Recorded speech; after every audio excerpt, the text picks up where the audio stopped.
नमस्ते। आज हामी नेपाली चुनावको एउटा एकदमै महत्त्वपूर्ण तर सायद धेरैले वास्ता नगरेको पाटोबारे कुरा गर्दैछौँ, जमानत जफत। सुन्दा अलि प्राविधिक लाग्ला, तर यो हाम्रो चुनावी प्रक्रियालाई व्यवस्थित बनाउने एउटा निकै रोचक नियम हो। आउनुहोस् यसको गहिराईमा डुबुल्की मारौँ। एकछिनलाई कल्पना गरौँ न, तपाईँ भोट हाल्न जानुभयो, तर मतपत्र यति लामो छ कि त्यसमा हजारौं उम्मेद्वारको नाम छ। अब यस्तोमा कसलाई छान्ने, कसरी छान्ने सोच्दैमा पनि तनाव हुन्छ होइन त? यो त लगभग असम्भव जस्तै हुन्थ्यो। हो, ठ्याक्कै यही हो समस्या। हामीले भर्खरै कल्पना गरेको त्यो भद्रगोल, त्यो अराजकता नै कुनै पनि निर्वाचन प्रणालीको लागि सबैभन्दा ठूलो चुनौती हो। मतदाताले स्पष्ट रूपमा सोचेर बुझेर निर्णय लिन सक्ने वातावरण बनाउनु एकदमै जरुरी छ।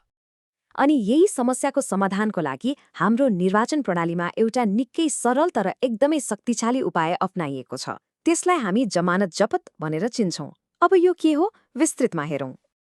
ल, अब यो जमानत जफत भन्ने शब्दले खासमा के जनाउँछ? कुनै पनि उम्मेद्वारको लागि यसको अर्थ के हो? आउनुहोस् यसका आधारभूत कुराहरूलाई अलि सरल पारेर बुझ्ने कोसिस गरौँ। सीधा भाषामा भन्नुपर्दा, जब कोही व्यक्ति चुनावमा उम्मेद्वार बन्न जान्छ, उसले केही रकम धरौटीको रूपमा राख्नुपर्छ। अब यदि त्यो उम्मेद्वारले चुनावमा तोकिएको न्यूनतम भोट पनि पाउन सकेन भने त्यो धरौटी राखेको पैसा फिर्ता हुँदैन, सरकारले नै राख्छ, अर्थात् जफत हुन्छ। यो पूरै प्रणालीको केन्द्रमा एउटा नियम छ, एउटा जादुई संख्या जसले उम्मेद्वारको धरौटी फिर्ता आउँछ कि आउँदैन भन्ने कुराको फैसला गर्छ। हो, त्यो संख्या हो 10%। तर यो कुनै सामान्य 10% होइन नि। यो हो चुनावमा खसेको जम्मा सदरमतको 10%। यही नै त्यो महत्त्वपूर्ण थ्रेशहोल्ड हो। त्यसो भए हिसाब एकदमै सिधा छ। यदि कुनै उम्मेद्वारले जम्मा सदरमतको 10% भन्दा कम भोट ल्यायो भने उसको धरौटी गयो, जफत भयो। तर यदि उसले 10% वा त्योभन्दा बढी भोट ल्याउन सक्यो भने धरौटी फिर्ता हुन्छ। जफत हुने कुरा त बुझियो, तर अब कुन कुन अवस्थामा चाहिँ उम्मेद्वारले आफ्नो धरोटी रकम फिर्ता पाउँछ त? आउनुहोस् ती शर्तहरू बारेमा पनि हेरौँ। धरोटी फिर्ता हुने अवस्थाहरू पनि एकदमै स्पष्ट छन्। पहिलो त त्यही भइहाल्यो, कुल सदरमतको 10% वा त्योभन्दा बढी भोट ल्याएमा। अनि दोस्रो, जुन एकदमै स्वाभाविक पनि हो, यदि उम्मेद्वारले चुनावै जित्यो भने उसको मत जतिसुकै होस्, धरौटी फिर्ता भइहाल्छ। ल, अब फेरि सुरुको प्रश्नमा जाउँ। यो पूरै प्रणालीको आखिर उद्देश्य के हो त? किन यसलाई एक व्यवस्थित लोकतान्त्रिक प्रक्रियाको आधारस्तम्भ मानिन्छ? खासमा यो धरौटी प्रणालीका 3वटा मुख्य लक्ष्यहरू छन्।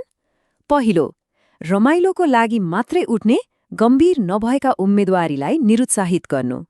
दोस्रो, जो साँच्चीकै गम्भीर छन् र केही जनसमर्थन बोकेका छन् उनीहरूलाई प्रोत्साहन गर्नु। अनि तेस्रो, समग्रमा चुनावलाई नै अलि व्यवस्थित बनाउनु। अन्ततः यो भनाइले नै यो प्रणालीको सम्पूर्ण उद्देश्यलाई एकदमै सुन्दर ढङ्गले बताउँछ।